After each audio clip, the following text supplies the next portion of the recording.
Use deep confident. महाराष्ट्राच्या कानाकोपऱ्यातील प्रत्येक घडामोडींचं अचूक आणि निर्भीड प्रतिबिंब. ताज्या राजकारणाच्या बातम्या, शिक्षणातील बदल, गुन्हेगारीवर करडी नजर. सत्य, वेग आणि विश्वास यांचा संगम म्हणजे अजिंक्य महाराष्ट्र न्यूज. नमस्कार. पुणे महानगरपालिका आरोग्य विभागाच्या कमला नेहरू रुग्णालयाबद्दल आजच्या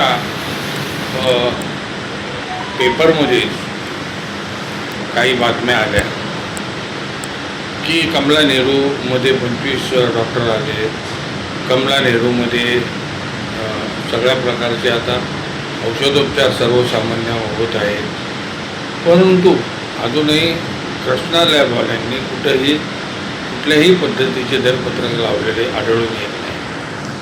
दुसरी गोष्ट, सुरक्षेच्या दृष्टीने आज सुरक्षा विभाग प्रमुख महानगरपालिकेचे राकेश यांनी काही सिक्युरिटी गार्ड पाठवले. त्यांनी आम्ही केलेल्या तक्रारीबद्दल किंवा दिलेल्या निवेदनाचा विचार केला, त्याबद्दल त्यांचे पुनश्च आभार. दुसरी महत्त्वाची गोष्ट ती म्हणजे अशी, विद्युत विभागाबद्दल अजूनही विद्युत विभागाच्या कार्यकर्त्यांना, काम करणाऱ्या कर्मचाऱ्यांना, ठेकेदारांकडनं जुन्या पद्धतीचे वेतन श्रेणी लागू होत आहे. त्याबद्दल आम्ही त्याचा पाठपुरावा घेत आहोत. मी स्वतः पाठपुरावा घेत असून अतिरिक्त महिला आयुक्त ज्या आहेत कौर मॅडम, भवनीत कौर यांच्याकडे मी पाठपुरावा घेत आहे. लवकरच तो प्रश्न मार्गी निघेल. परंतु अत्यंत भेडसावणारा प्रकार तो आहे, तो या रुग्णालयामध्ये गणवेश हा प्रत्येक कर्मचाऱ्यांनी धारण करावा.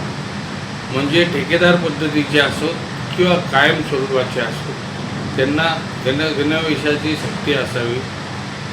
अचानक मध्यवर्ती भागामध्ये असल्यामुळे अचानक गर्दी होते, लोंढा येतो. त्याच्यामध्ये काही चांगले लोक असतात, जे रुग्ण असतात, रुग्णाचे नातेवाईक बरोबर असतात, तरीही इथून काही गोष्टी चोऱ्यामाऱ्या होतात. पण किंवा काही बेसावधपणे मोबाईल सापडले तर आमचे सुरक्षा अधिकारी, सुरक्षा गार्ड त्यांना देतात. परंतु अशा पद्धतीने हेळसांड होऊ नये त्यासाठी सुरक्षा अजूनही कडक व्हावी.